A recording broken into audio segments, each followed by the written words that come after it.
नगर दक्षिण लोकसभेचे महाविकास आघाडीचे उमेदवार निलेश लंके यांच्या प्रचारार्थ दिल्ली गेट येथून भव्य प्रचार फेरी काढण्यात आली आहे। या प्रसंगी उमेदवार निलेश लंके, शिवसेना शहर प्रमुख संभाजी कदम, राष्ट्रवादीचे शहराध्यक्ष अभिषेक कळमकर, काँग्रेसचे शहराध्यक्ष किरण काळे, आपचे भरत खकाळ, युवा सेनेचे विक्रम राठोड, माजी महापौर भगवान फुलसुंदर, अशोकराव बाबर, संजय शेंडगे, नलिनी गायकवाड, आशा निंबाळकर, संजय झिंजे, गणेश कवडे, बाळासाहेब बोराटे, दत्ता जाधव, सुरेश तिवारी, गिरीश जाधव आदींसह महाविकास आघाडीचे सर्व नगरसेवक पदाधिकारी उपस्थित होते।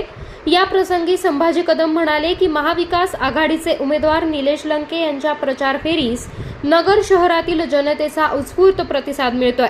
यावर त्यांच्या लोकप्रियतेची प्रचिती येते। नगर शहरातून त्यांच्या विजयासाठी शिवसेना प्रयत्नशील असून जास्तीत जास्त मताधिक्य हे शिवसेना, राष्ट्रवादी काँग्रेस, आपसह आघाडीचे पदाधिकारी सहभागी नगर शहरातून मिळवून दिले जाईल। नगरच्या विकासासाठी निलेश लंके हे खासदार होणं गरजेचं आहे, त्यामुळे नगरकरांनी त्यांना उत्स्फूर्तपणे मतदान करावं असं आवाहन यावेळी केलं। यावेळी अभिषेक कळमकर म्हणाले की नगरमध्ये आज अनेक प्रश्न प्रलंबित आहेत। सध्याच्या खासदारानं काहीही केलेलं नसल्यानं आपणास काम करणारा खासदार दिल्लीला पाठवायचा आहे।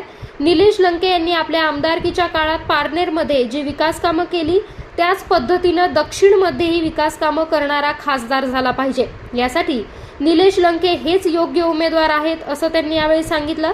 यावेळी किरण काळे म्हणाले की लोकप्रतिनिधी, कल्याण रोड, आदर्श नगर, वारुळाचा मारुती, बालिकाश्रम रोड, तोफखाना, बागडपट्टी, सर्जेपुरा, तेलीखुंट, चितळे रोड, नेता सुभाष चौक, चौपाटी कारंजा, नालेगाव, गाडगीळ पटांगण, पटवर्धन चौक, लक्ष्मी कारंजा, नवी पेठ, कापड बाजार, गंज बाजार, डाळ मंडई, मंगल गेट, झेंडी गेट, हातमपुरा, रामचंद्र खुंट कसा असावा हे निलेश लंके यांनी दाखवून दिलंय। त्यामुळे खासदार म्हणून त्यांना लोकांनी स्वीकारलंय।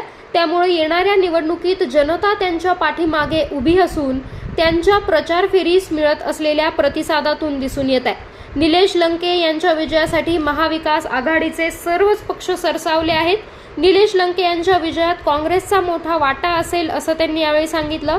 या प्रचार रॅलीचा शुभारंभ दिल्ली गेट येथून सुरू होऊन ही रॅली प्रभाग क्रमांक 8 ते 13 मधील बुरुड गल्ली, माणिक चौक, पंचपीर चावडी, कवठीची तालीम मार्गे माळीवाडा येथील ग्रामदैवत श्री विशाल गणेश मंदिरात सकाळच्या सत्रात समारोप झाला।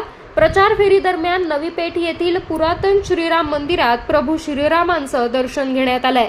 दिवस आहे आणि कसा नागरिकांचा प्रतिसाद आज स्वाभिमान जनसंवाद यात्रेचा 17वा दिवस आहे आणि 17 दिवसामध्ये ग्रामीण भागाचा अतिशय मोठ्या प्रमाणात उत्स्फूर्त सहभाग पाहायला मिळाला। त्याचबरोबर नगर शहरात सकाळी 8 वाजल्यापासून यात्रेने सुरुवात केलेली आहे। नगर शहरामध्ये सुद्धा उत्स्फूर्तपणे लोकांचा सहभाग पाहायला मिळालेला आहे। दुसरीकडे संगम दत्ता आपल्याच पक्षाचे सरकारी होते, आज ते महायुतीचं काम करताय, नागरिकांचा कसा प्रतिसाद आहे? माझी राजकीय सुरुवात शिवसेना पक्षातून झाली आणि आदरणीय कैलासवासी अनिल भैया राठोड त्यांच्या तालमीत वाढलेले आम्ही कार्यकर्ते यात।